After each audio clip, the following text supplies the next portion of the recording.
మీ అమ్మకు నేను కడుపులో పుట్టిన మొగుడు మాట్లాడు. సరే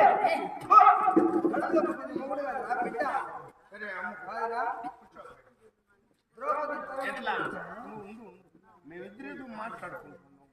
ఎట్లా చేద్దాం కాదు ఈ అమ్మాయిలు మీరు బొమ్మన్నారు స్వామి మీకు దండం పెడతాం. మేము ఎట్లా రెడీ చేసుకుంటున్నాం.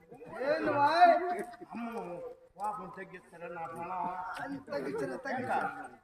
ఇప్పుడు అప్పుడప్పుడు పట్టుకుంటున్నాడు దినుములు పట్టుకుంటున్నాడు. అప్పుడు వచ్చి నిన్ను పట్టుకున్నాడు కదా మీ ఇంటి ఆయన ఉన్నప్పుడే పట్టుకుంటాడా లేనప్పుడు కూడా పట్టుకుంటాడా? మనం చెప్పుకుంటావా మాట? మనం నీకు కుక్కను పట్టుకున్నప్పుడు రారా కొంచెం కొట్టేసిపోదు ఉడుకు పట్టింది ఉక్కుగా ఉంది ఉక్కు పోసింది. ఎంతమంది పుట్టింది కాయ